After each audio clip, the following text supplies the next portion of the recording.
everyone. Welcome to my senior work. It's a staged reading of a play I wrote called Flower Boy. I co-directed and co-stage managed along with my lovely Jacob. Thank you, Jacob. I just want to give thanks to my lovely actors who put up with a lot in a very short period of time. And my lovely girlfriend who helped me edit and is doing sound, also just tech people in general. There will be a 10-minute intermission between acts 2 and 3. So if you need to go to the bathroom or get a drink or something, you can do it then. Last night people just sat here in silence. Yeah, okay, we'll just sit here in silence. So if you want to sit here in silence, it's also an answer. Yes. That's all I can think of. No, anything else? That's it? Yeah, that's it. Lovely. Enjoy the show. Thank you.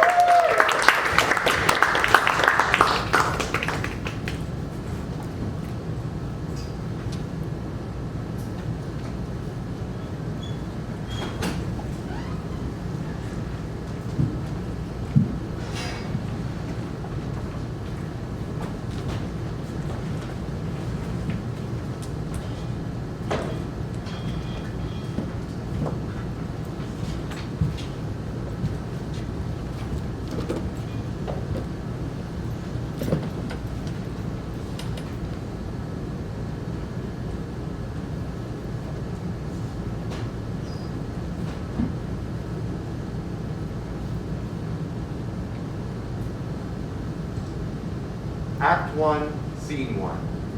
A wedding arch sits upstage. Boy stands atop the arch. He removes his hood to reveal shoulder-length blonde ringlet curls. In his hands are a pair of scissors. Richard stands under the wedding arch. He is dressed to the nines with a big, anxious smile on his face. Here Comes the Bride plays as Boy ties his hair back into a ponytail. Lily enters in a flower girl dress holding a small basket. Richard kneels down and gestures for her to throw petals from the basket. Lily remembers what is going on. She starts to take handfuls of bright yellow daffodil petals from the basket and throw them down joyfully as she walks to Richard. Donna enters in a stunning wedding gown. She is breathtaking in all white. We know this because she takes Richard's breath away. Lily and Donna both reach Richard. The bride and groom look at each other. They are smiling and laughing and in love. The world begins and ends in each other's eyes. It is the first day of the rest of their lives together as husband and wife. Richard lifts Lily and both parents kiss her forehead. For once, they are a family. Boy takes a sharp breath in. He takes his hair in one hand, the scissors in the other, and starts to cut.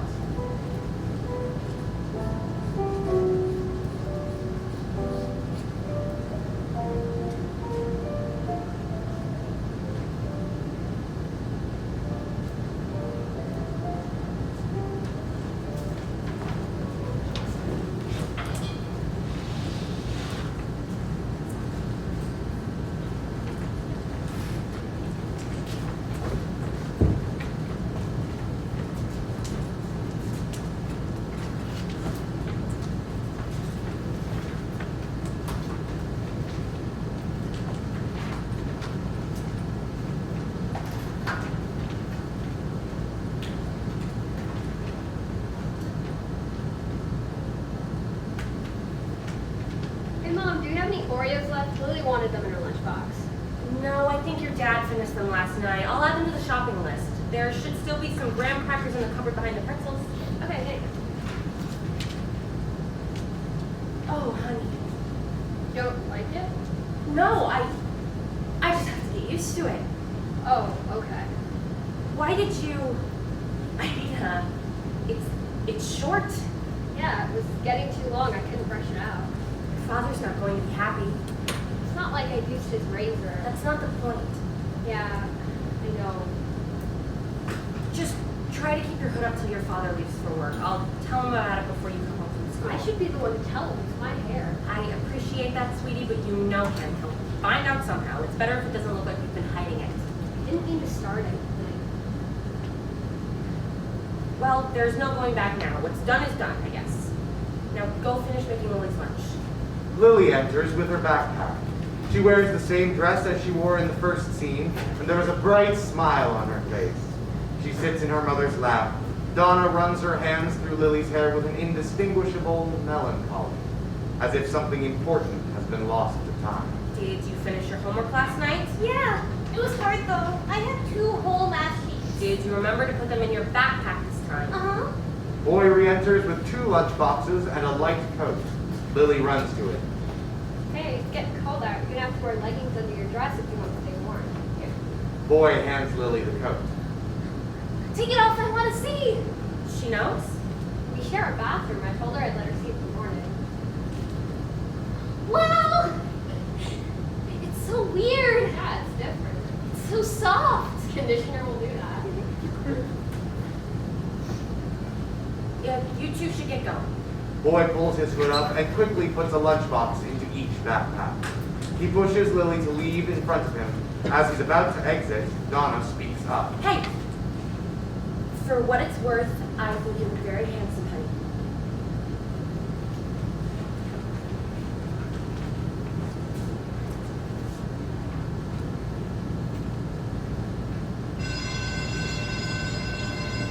Scene 3. Boy's classmates take up many of the seats. They are chatting and preparing for class to start. Some prepare last night's homework, some lay out notebooks and pencils. It's the type of place someone could easily go unnoticed. And this is exactly what Boy tries to do. Boy quickly grabs his notebook and his work folder. He sits at the end of the row with his hood up. Miss Pillsbury stands in front of the class. She calls for the students' attention. Hey, Eventually, most give it to her. it's nice to see we actually managed a full class today. Even Paul is here. The class laughs at her joke the way that a class is meant to laugh at a teacher's joke. It's a good thing, too. We're nearing midterms this week. We're spending class in individual meetings. When I call your name, you'll come up to me and we'll assess your progress in the class.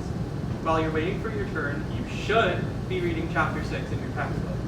Don't spend this time fooling around. At least try to get something done. Rachel, you're first. One of the students sits across from Miss Pillsbury, and they go over midterm progress. After a few moments, another name is called. A different student takes the last student's place.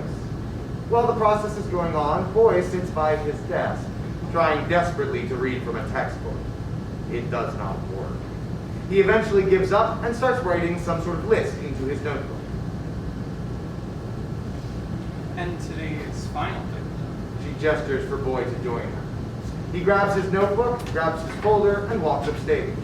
He sits across from Miss Pillsbury. She takes his notebook and folder. She notices the haircut. You're a senior, right? Yeah. When are you planning to start in college? I don't know yet. Notice you're having trouble focusing in class.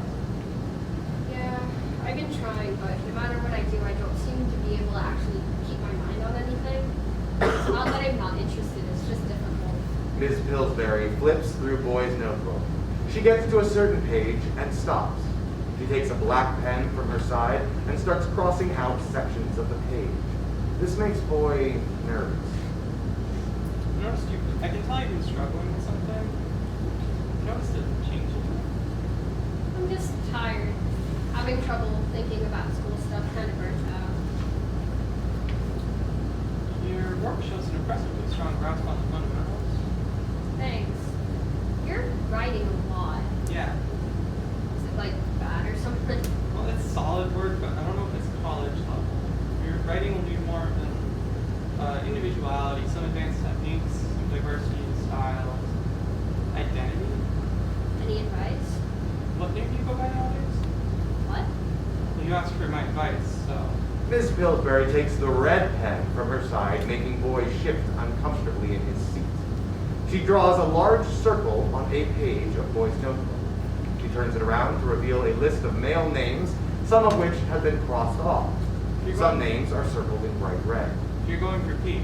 I like Parker.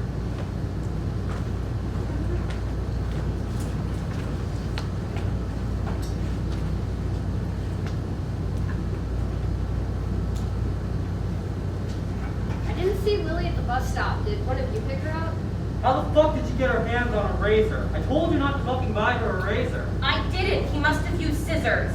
Scissors! Do I have to hide all the scissors in the fucking house? It's just a haircut. It'll grow back. That's not the fucking point, Donna. You can't keep encouraging this.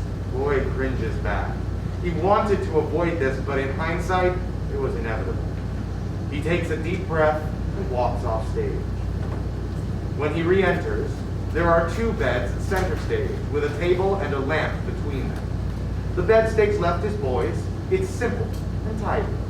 The other bed is Lily's. It's littered with stuffed animals. Her pastel comforter barely covers the bottom of her mattress. What were you talking to Penelope about? Robbie? Ooh, Robbie Phillips, friend's little brother? Yep. Want to have a little crush? Okay, I'll take that as no. I don't want to be someone's girlfriend. Never, ever. Boy sits next to Lily on the bed. The fighting gets louder, more audible. When did you become such a bastard? When you became a bitch. Fuck you! You're not the man I married. Our wedding was 11 years ago. Stop holding on to the goddamn past. Why are mommy and daddy always so angry? When 2 people love each other, they sometimes get married like mom and dad did, but it's just hard to be so close to someone all the time. And then kids get involved and things get Did I do something wrong? Boy wants to say, no, I did, but instead, No, you didn't do anything wrong. I don't want you to ever think you did anything wrong. Mom and dad love you, okay? You're like a fucking child, Richard. A fucking child. Ha! Look, everyone. The pot's calling the kettle black. I'm getting a fucking drink. What did Miss Annie do for homework though? I have a spelling page. Okay, what the hell? Lily nods. They open the workbook together. The screaming continues semi-audibly as the lights dim around Lily and Boy.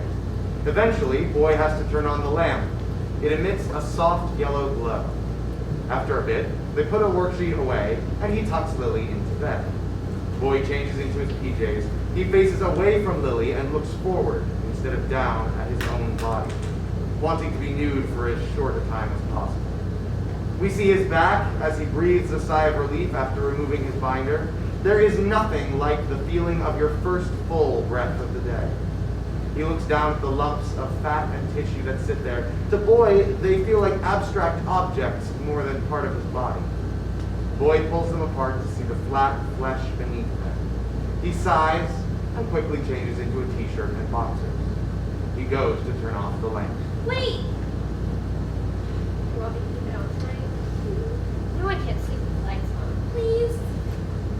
Okay, just until you fall asleep, alright?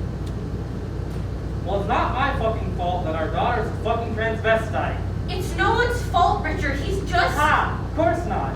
You just don't want this to be your fuck up. Well, guess what? I'm not putting up with this shit anymore. A loud door slam, then silence. Richard has left the house.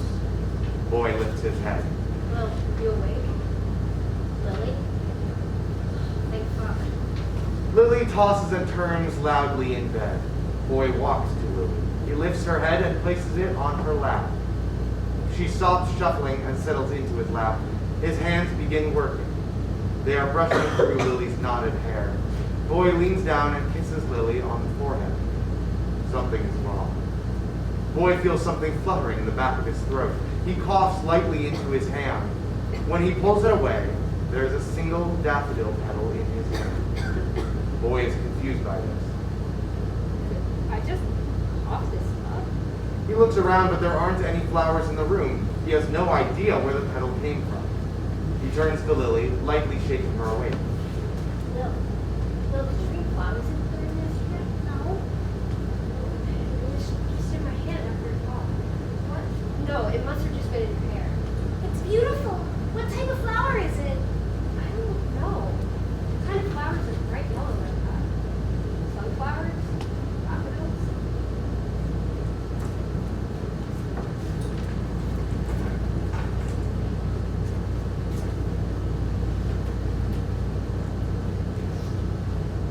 Scene 5. Lily and Boy are getting ready for school, putting on shoes, grabbing their backpacks, that type of thing.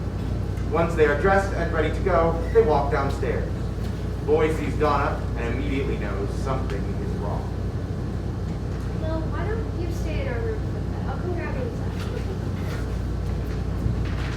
Donna sits on the couch. She's breathing the way you breathe after you've been crying for hours. Her makeup is everywhere. She is staring out into the nothing. She is somewhere else. Her face is blank, like she is in a trance. She stares off into the audience as if it holds the answer to an unasked question. The scene is silent. We hear every shuffle and every footstep as they echo through the barren stage. She is wearing a wedding dress, veil and all. It's a beautiful gown, barely even looked at since the ceremony. It has only been touched by the hands of time, which left their yellow stain. The arms are tight, and the back can't be buttoned, but it's trying its best to keep Donna held in. Boy enters. The click of the door closing behind him does not stir Donna from her state. These lines echo against the walls of the stage.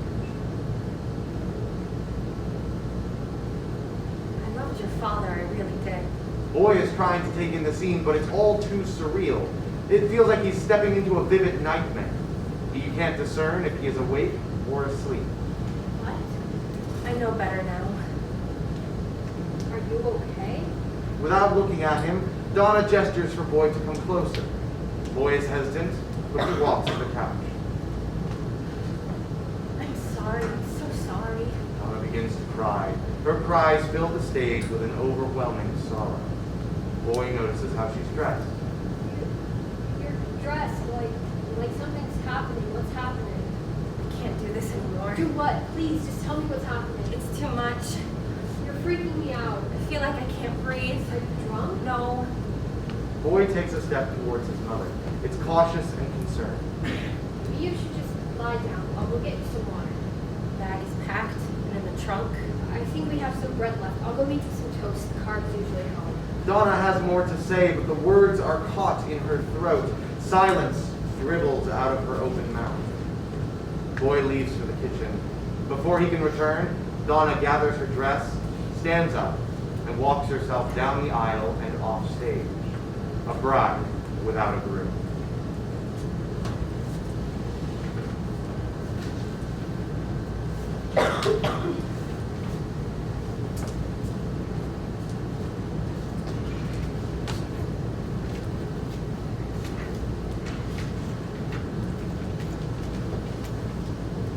Boy and Lily enter their bedroom.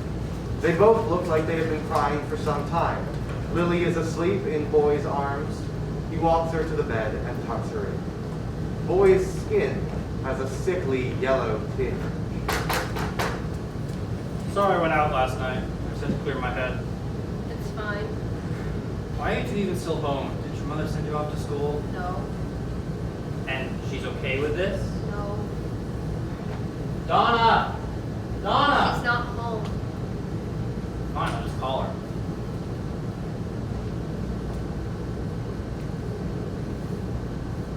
Is not available.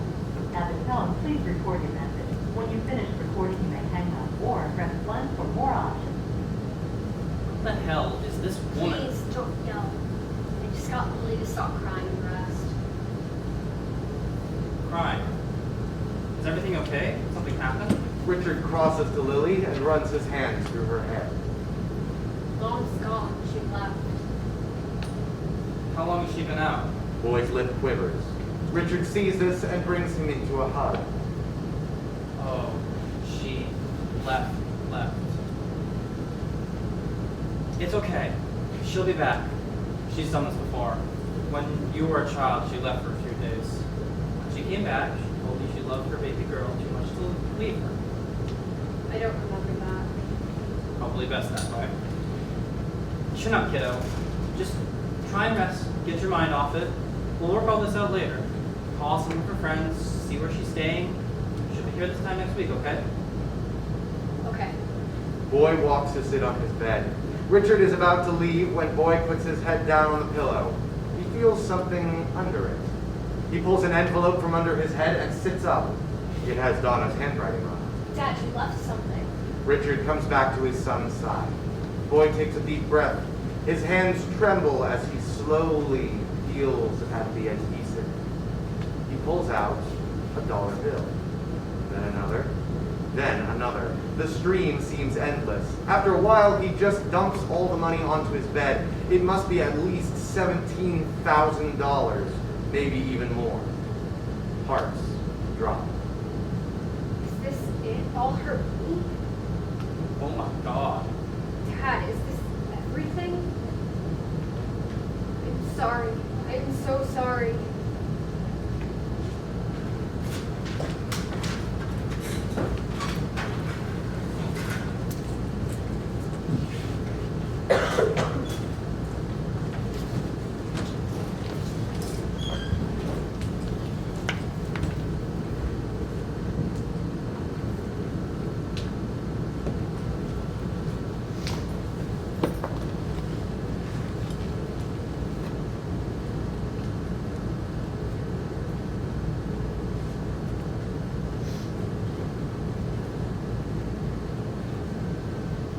Act 2, Scene 1.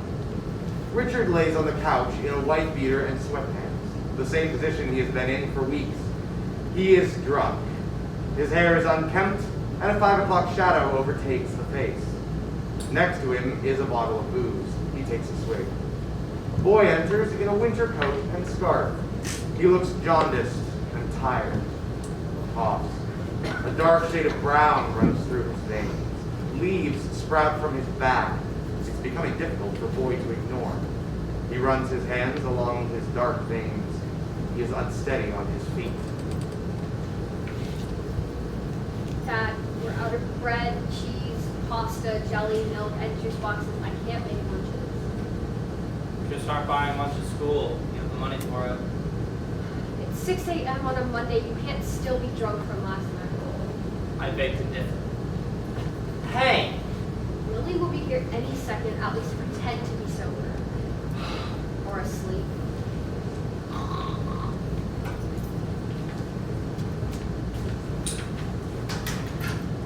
Daddy's asleep. You have your homework in your sweater? Lily nods yes. Boy jokingly pulls her beanie over her face. They laugh before Boy reminds Lily that Richard is asleep. She walks to him and kisses his forehead. Boy smiles. They exit.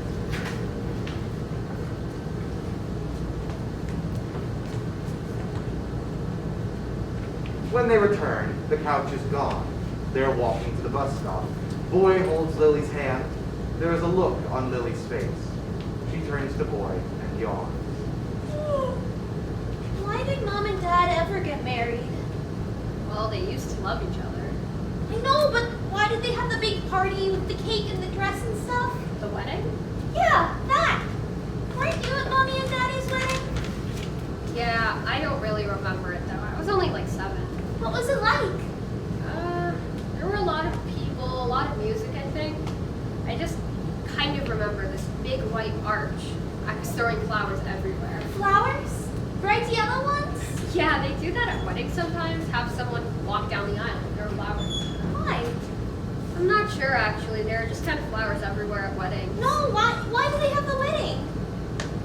Well, weddings usually happen because some people think that they can be together forever. They have these big events to remind people how much they love each other.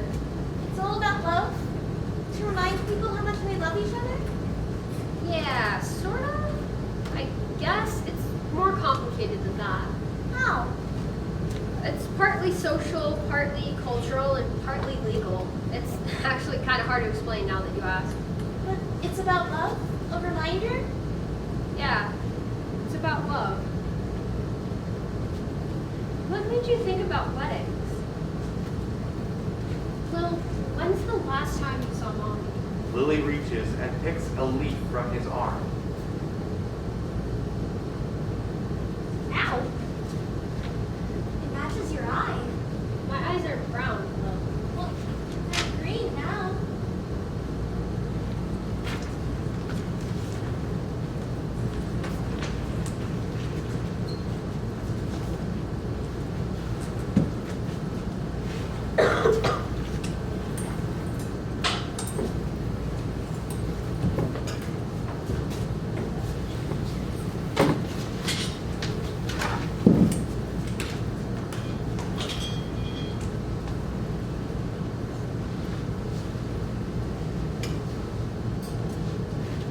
Scene 2. Lily, Robbie, and a set of monkey bars enter. Lily climbs to the top of the bars and turns upside down, hanging from her legs. Robbie comes up the other side of the monkey bars, facing her legs. Robbie, will you marry me?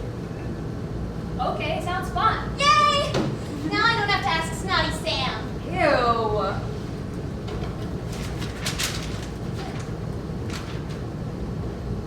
Huh? Oh. I drew it in science class. What is it? It's our wedding, stupid!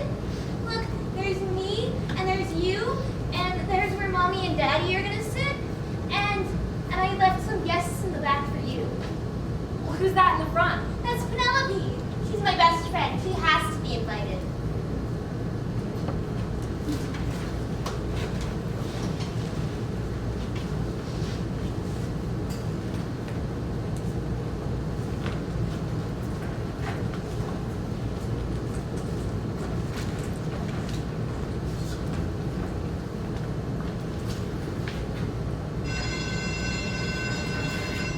Scene 3.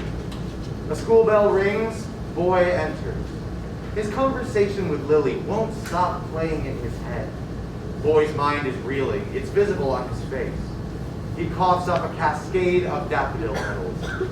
Miss Pillsbury sees this and immediately understands. She approaches Boy and helps him catch his breath. She gestures for him to follow her into the school. They enter her classroom. They are alone. How did you see the daffodils? I thought no one else could see them. For you, it's yellow and flowers. For me, it was grayness and gravel. What was greatest and gravel? Oh, I'm sorry, I thought you knew. It happens to most of us in the early stages. Us? I didn't want to out you in front of the whole class, but I've had a hunch all year. The petals just confirmed it. Us. You mean How else would I be able to see the daffodils? more? But you don't look. I mean, I never would have thought you were anything but cis. Yeah, I'm lucky. I always had a feminine face. How long have you known about yourself? Years ago, I learned the hard way that life is short.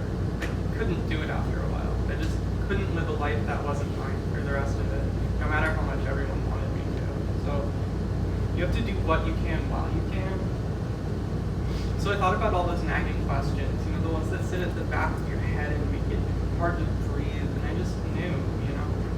I know. You can judge about it if you need to. Boy can't just say it. It's all too much. His veins pulsate brown, and the right words don't come.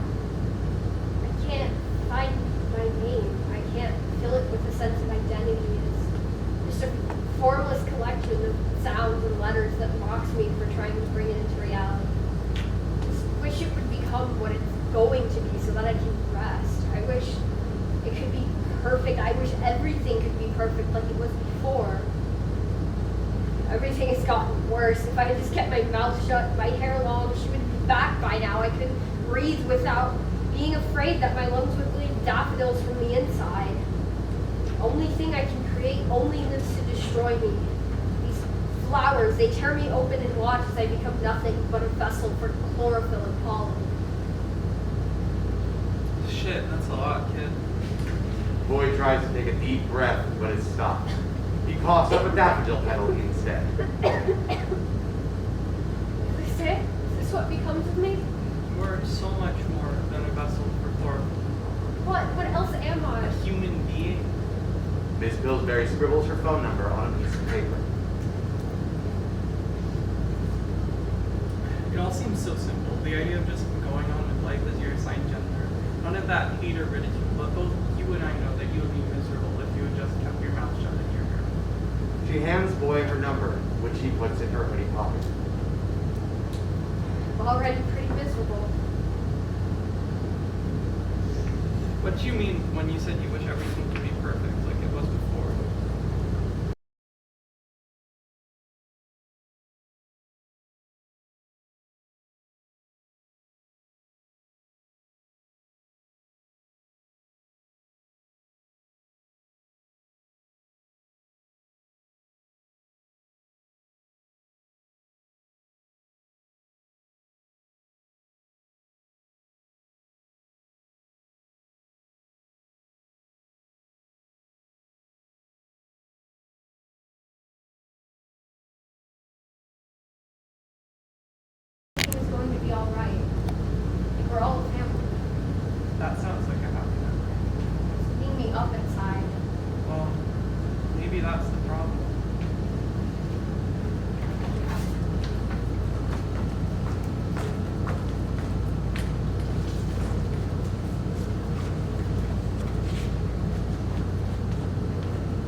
flat against his chest. He puffs it out. He shakes his head and pulls his hoodie forward with a flick. He always avoids looking into the mirror, not even giving it the slightest glance unless he is fully clothed. So this is hard to do. He takes a deep breath before removing his hoodie. A thick half-chest binder covers the breasts. For the first time in a while, Boy is looking at his own body. The sight calms him down some, panic turning to an uncomfortable curiosity. Lily steps closer to Boy and begins to mirror his actions. They both act as if they are each other's reflection. They look each other in the face.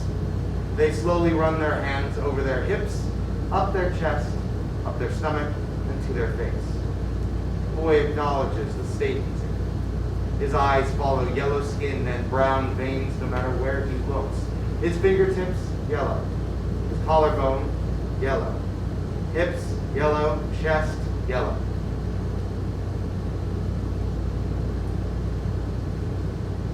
Perfect yellow blonde ringlets, the type most girls dream about.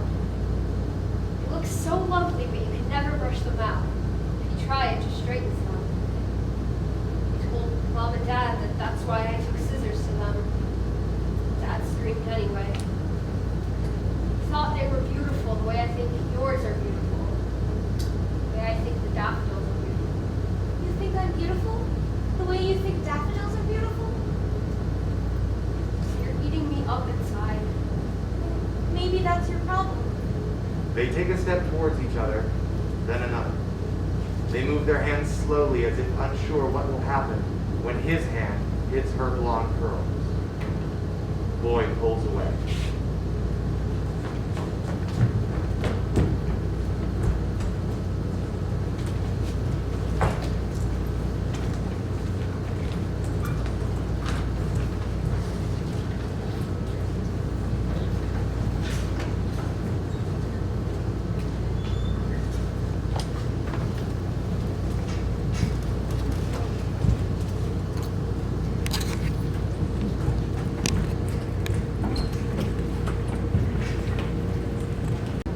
Well, maybe that's the problem.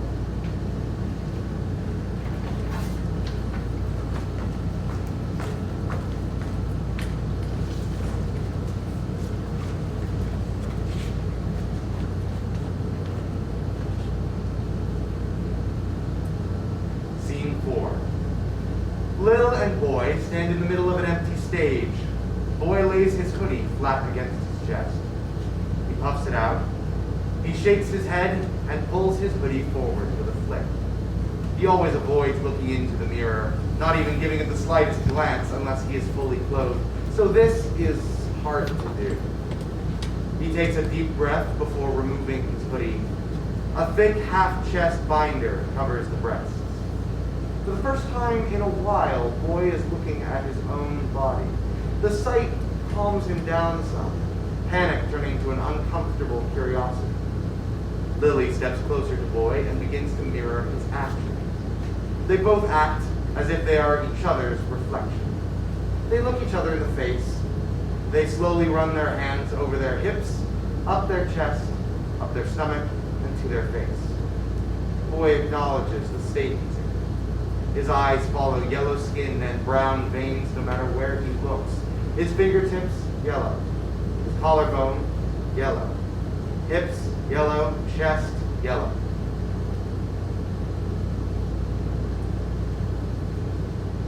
Perfect yellow blonde ringlets, the type most girls dream about. They look so lovely, but you can never brush them out. If you try, it just straightens them. I told Mom and Dad that that's why I took scissors to them. Dad screamed anyway. He thought they were beautiful the way I think yours are beautiful. The way I think the daffodils are beautiful. You think I'm beautiful?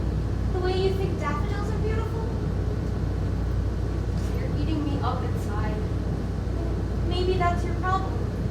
They take a step towards each other, then another. They move their hands slowly as if unsure what will happen when his hand hits her blonde curls. Boy pulls away.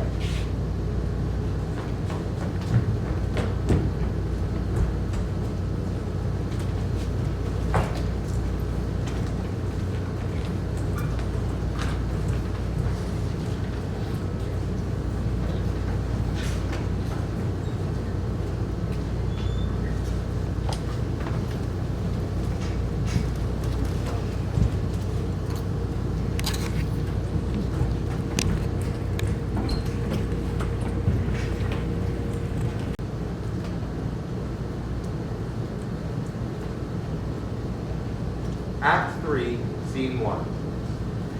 Richard lays in the same position on the couch he's been in for what seems to be an eternity. At this point, there's a Richard-sized dent in the cushions. There's a bottle of booze by his side, his wife beater is stained, and his 5 o'clock shadow has now become a 5 o'clock beard. He has given up on pants entirely, and now spends his time in a pair of boxers. It's 6 a.m. again, and he's wasted again. He's humming some unintelligible melody. Boy enters. He's bright yellow. Daffodil buds grow from his ears and head. He can't hide the sprouts on his back. He lets out a light cough. His hands carry 3 bottles of water and some money. Dad, you smell like piss. I can smell it from here. It's not a very ladylike thing to say. Good. I don't like it. Just go back to your humming. Lily enters with her backpack by her side and a smile on her face. She climbs the couch armrest and stands tall. Attention, everybody, attention! She already had the room's attention. I have an announcement to make. I'm getting married! What? I'm getting married to Robbie Phillips. I've been planning it for weeks. But I thought you didn't even want a boyfriend. Ew! I didn't say anything about a boyfriend. I'm just gonna marry him. Well, do you understand what a wedding is? Yeah, it's a celebration of love. Do you love Robbie? I shared my juice box with him at lunch once. A marriage is about more than a juice box, Judy. No, I don't want a marriage. Just the wedding. Oh, like a play wedding. No! A real wedding. With a cake and a dress and flowers and stuff. So an elaborate play wedding. Lily is uncomfortable with the notion that she isn't being taken seriously. Boy picks her up off the couch and spins her around before dropping her on her feet. Lily can't help but smile. Well, if you have this all planned out, then who is the officiator? Officer? Officiator, the person who conducts the ceremony, like a priest. Oh, that's going to be Penelope. And the best man? Robbie wants it to be his brother. And who's going to walk down the aisle? Daddy is. Wow, you really thought this through. Yes, it has to be perfect to impress Mommy. You think Mommy's coming? Yeah, I'm going to invite her, and she'll come and see the wedding, and remember how happy she was at her wedding, and how much she loves us and Daddy, and she'll be back. Is that why you want this wedding? Yeah, I think it'll work. But you saw it. Well, she left. She brought all her stuff. But she'll be back, right? It was only for a little bit. Boy doesn't have the heart. Yeah, it'll work. She'll be back in no time. Richard turns green. He looks like he's about to throw up. Boy quickly hands Lily the water and the money. He asks a leading question. What is this money for? School lunch. Good. Now take your bag. Wait for me to drive. I'll be there in time. You didn't tell her about the money, did you?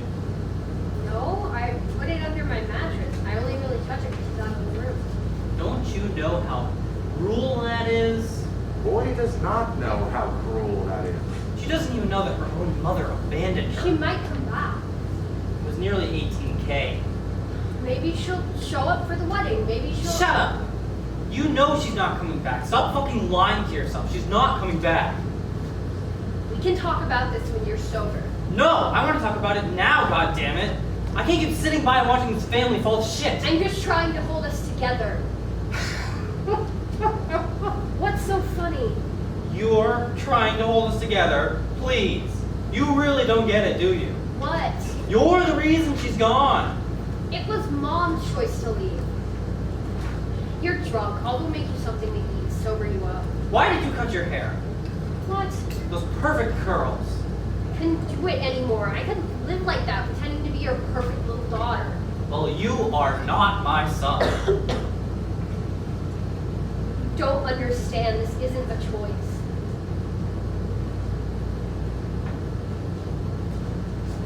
Donna enters.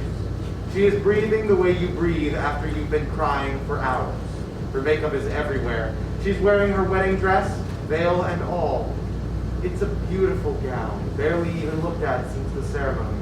It has only been touched by the hands of time, which left their yellow stain. The arms are tight, and in the back can't be buttoned, but it's trying its best to keep Donna held in. She walks to her husband and picks him up off the couch. Richard is somewhere else. His face is blank, like he is in a trance. The scene is silent. We hear every shuffle and every footstep as they echo through the barren stage. Donna grabs a pile of clothing from behind the couch. Richard stares off into the audience as if it holds the answer to an unasked question. Donna pulls off his old white beater and replaces it with a white button-up and a tuxedo jacket. She ties a tie around his neck. She helps him step into his tux pants and dress shoes. She pulls hair gel from the pile and sleeks it through his unwashed hair. Her hands are tender and understanding. His eyes are vacant. Lastly, she pulls a razor from what was once a pile. She steps in front of her husband and lovingly places a hand on his cheek. She shaves his face. We only see the back of her dress as its train slowly gets coated in hair. And when she pulls away, Richard is clean shaven and clean cut, ready to be Donna's groom. She leads him back to the couch. She sits beside him, the same place she was in moments before she left. She joins her husband in his trance-like state. Boy enters. The click of the door closing behind him does not stir them from their state. These lines echo against the walls of the stage. Boy is too absorbed in his phone to notice anything at first. Hey, Dad, I wanted to talk about it this morning. Maybe while Lily's still in the room. I loved your father, I really did. Lily's at a friend's house. Boy looks up from his phone. Something is clearly wrong. Boy is trying to take in the scene, but it's all too surreal. It feels like he's stepping into a vivid nightmare. He can't discern if he's awake or asleep.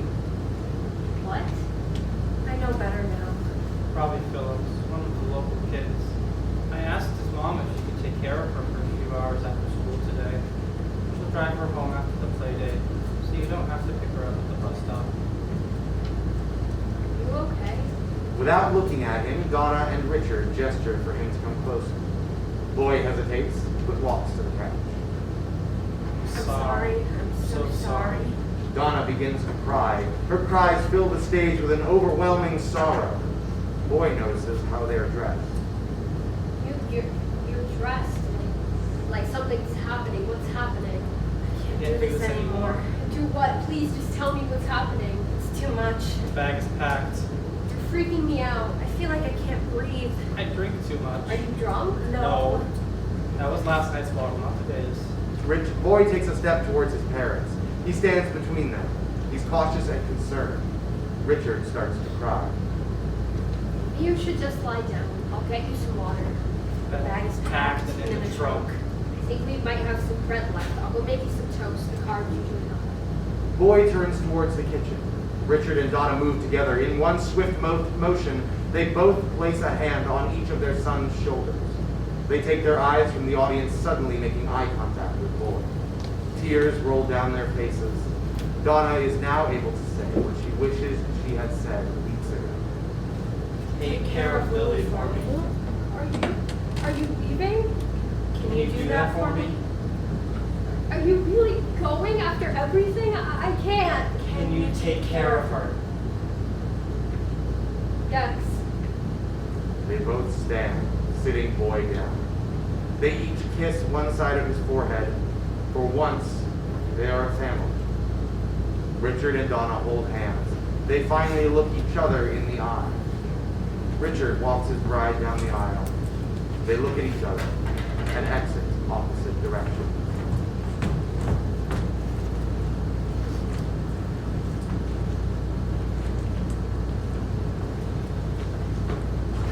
Scene 2.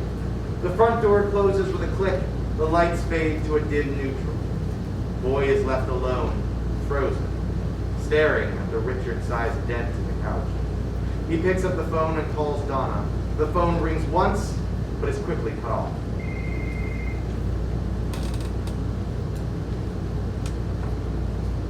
Is not available.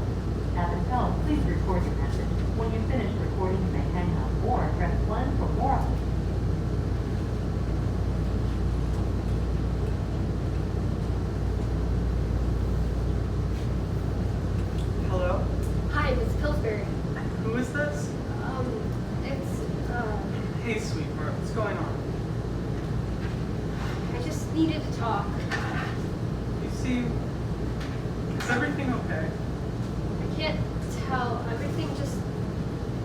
feels like nothing, it's all a blur. Okay, just take a deep breath. Nothing feels real anymore. Everything is happening all at once. It feels like my whole life all at once. What's going on? I can't help you if I don't know what's going on, okay? Have the flowers gotten worse? Everything has gotten worse. Just take a deep breath. Boy takes the scissors and stabs the couch cushion where Richard once sat. There is a knock at the door. Excited, Boy pulls the scissors from the couch, hangs up the phone, and runs to see who's there. A heavy rain pours outside, the first of spring showers. He opens the door to find that he is face to face with Donna. He steps back. It's like seeing a ghost. Donna steps in. The rain pours down. Boy speaks petals. Oh my god. Hey, sweetie. Oh my god. I heard about your dad. Samantha saw him crying on the side of the highway, wearing his wedding tux. A suitcase in the back seat. I came the second I heard. You're here. I thought maybe now that he's gone, I could maybe. Boy thinks about it. He wants to get down on his knees. He wants to beg her to come back. He wants to do something. Where have you been? I tried to call you, but you never answered. I changed my number.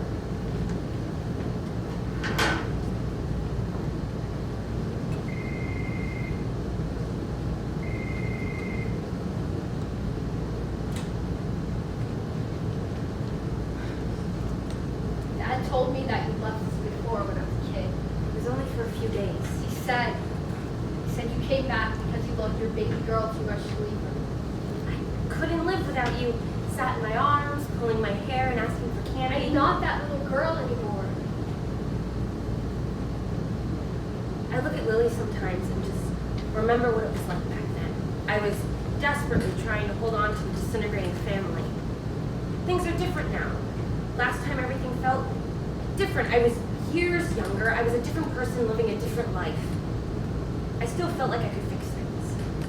But as years roll by, that perfect life seems farther and farther away. Every time I think of Lil, I wonder if coming back would just be repeating the same mistake. Now everything is, if he comes back, if your father comes home, if I have to see his face again, I don't know what we'll do to each other. I couldn't handle it. And now I'm the one who has to handle it. Lily doesn't need me. She has you to protect her. Why is it my job? You know why. I really don't anymore. When I left, I asked if you could take care of her. You said yes. What was I supposed to do? Say, no, Mom, I'll let her starve to death once you go. Don't you dare make it sound like I just up and left. You did up and leave, Mom. We watched you do it. We? Lily saw me go Why in? is it always about Lily? You don't understand how difficult it was for me to leave you behind. Difficult to leave me or difficult to leave her? I'm not her. I cut off my ringlet curls. Those flowery dresses don't fit me anymore. I understand that could make it complicated to love me. Boy waits for Donna to disagree. She stays silent. Boy realizes that Donna won't come back for him, but maybe. Look, in a week or so, Lil is having a play wedding. She's fake marrying Robbie Phillips. Seems kind of silly, but she's put a lot of effort into it, a lot of time. I think it's really important to her. Okay, It would mean a lot to her if you came. I see. That way you don't have to decide now. You have more time to think it over. I'll text you the details. Thank you. Will your father be there? He's invited. Lily wants him to walk down the aisle. Oh, Just think about it, okay? okay. They share a hug. It's stiff, but it smells like lavender and goodnight kisses. Donna brushes her fingers through her son's hair. I wonder if I can ever move forward instead of backward. That's all I'm asking you to do. Mom, when you look at me, do you see me? Or do you still see Lily? I call you the correct pronouns, don't I? That's not what I mean. I just need my mother back, and I can't change who I am to make that happen. I can't go back in time either. Neither can I.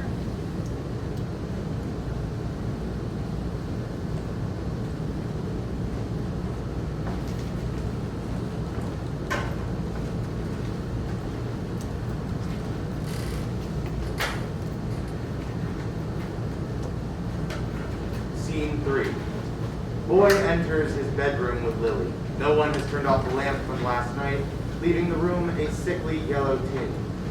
As he breathes, the flowers breathe with him. Lily sits on her bed.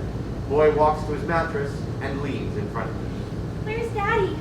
I want to talk to him about my play date with Robbie. He sticks his hand under his mattress. We just picked up my wedding dress and his suit. Boy pulls $15,000 from under the mattress and throws it onto the bed. Bills fly everywhere. Lily's eyes widen. When Mom went, she left this. Money? Over 17,000. We've used some already. Why would she? Because she's not coming back. How do you? Because she never loved me. She only ever loved you. More flower buds force their way through Boy's sickly skin. You said she would be back for the wedding. Boy holds his head in his hands. Boy's skin yellows, his veins darken. It gets worse as the scene continues. I've said a lot of things. Boy looks at his rapidly changing body. In the jaundice, everything looks yellow. I can't do this with you anymore. I have given everything. My whole life is about you. I just need the space to exist. Boy slowly becomes more yellow. Sprouts grow from his ears. Lily watches as the sprouts grow buds. Petals fall from Boy's open, coughing mouth. The buds begin to grow into full daffodils. The flowers begin to envelop him. He can't breathe. The flowers surround Boy's face. Stems reach down his throat. He becomes invisible in the ever-growing mass. An entanglement of daffodils breathes in the corner of the room. They encompass the floor and begin to creep up the walls with a mind of their own. They start to crawl their way up Lily's arm and wrap themselves around her legs. The flowers engulf her like an uncomfortable inevitability.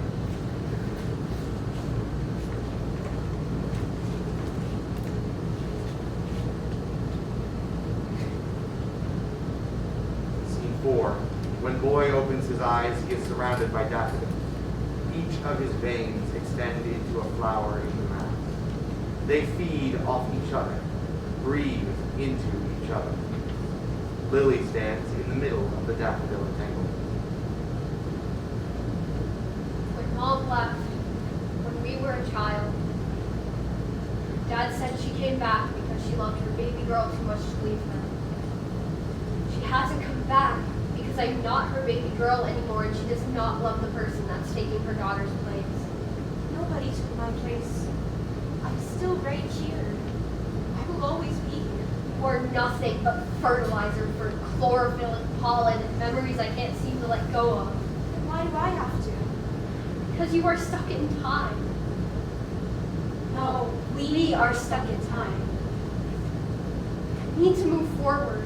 How can you move forward if you're so busy focusing on distancing yourself from the past? You are eating me up inside. Flowers grow from your veins, not mine. Your body is fertilizer for chlorophyll and pollen and memories you can't seem to let go of.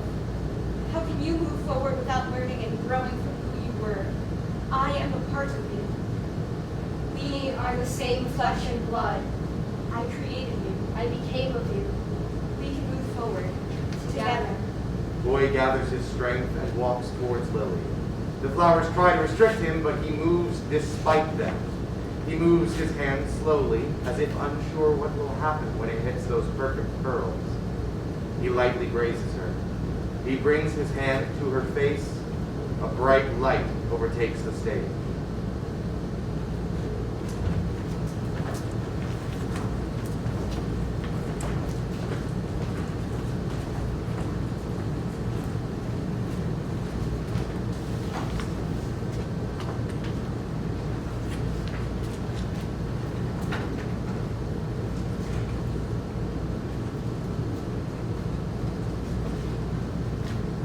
Scene 5. The jungle gym sits upstage center. It's covered in white fabric, making it resemble a wedding arch. Penelope sits at one side of the arch. In front of it sits a handful of chairs. Some filled with stuffed animals, toys, and dolls. Others are left open with names on them. Front row center, one next to the other, sit two chairs labeled Mommy and Dad. Robbie is wearing a charming suit that is 2 sizes too big. He is among the crowd, talking to the guests that are slowly funneling in. When Ms. Pillsbury arrives, she catches his eye. He passes through the aisle to greet her. Are you Miss Pillsbury? Pillsbury. Right this way. Robbie walks her to the front row, next to where Richard and Donna are meant to sit. Ooh, I'm in the front. Yeah, Lily wanted to make sure you had a front row seat. How sweet of her. You have a wonderful fiance on your hands. Lily enters the stage. We see her dress. It's a beautiful gown, prim and white, untouched by the hands of time. Its train is long, and its veil is delicate. Are they here? Not yet, sorry, Lil. I won't start without them. Well, maybe someone else could walk you down the aisle. No, I won't start without my parents. Daddy's walking me down the aisle. And if they don't come, Lily's heart sinks. What if? What if they actually don't come? It starts to hit her that they might actually be gone. It's a difficult thing to see. Then, as if by some miracle, Richard enters. He's put on his wedding tux and seems to have gotten his color back. They breathe in unison. When did you get to be such a cutie?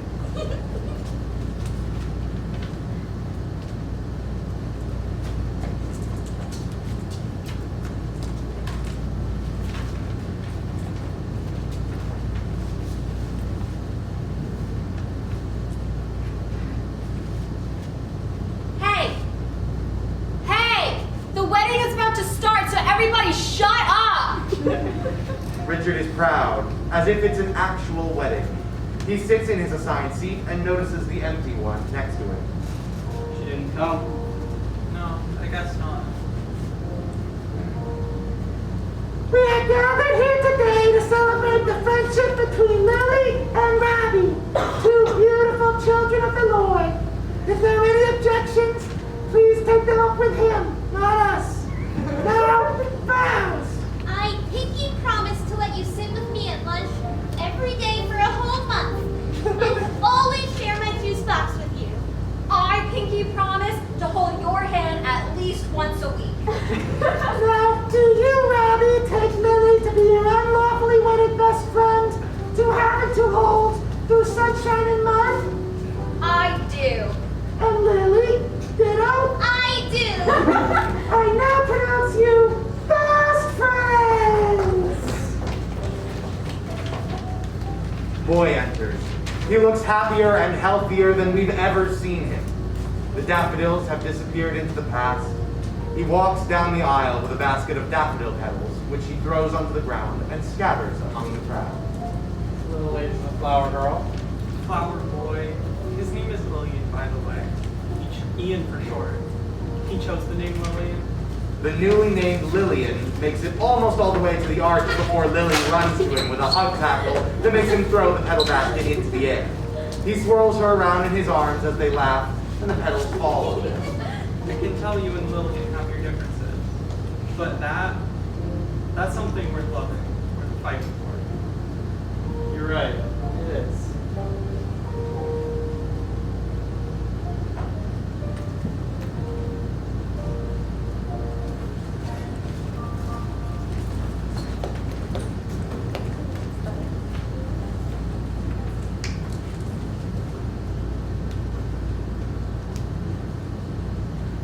Scene 6. Lillian walks towards the now abandoned playground. The guests are gone, and the chairs are empty. Everything is quiet. The echoes of a newly finished party. He takes a second to himself, looking around with melancholy. Ian pulls the white cloth from the arch, returning it to a jungle gym again. He pulls a packet of daffodil seeds from his pocket and plants them in the dirt around the playground.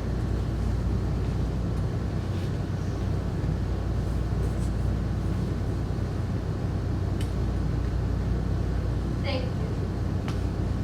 Lillian walks away.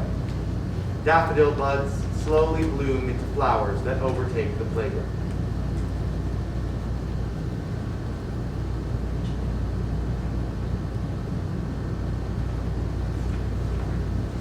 End of play.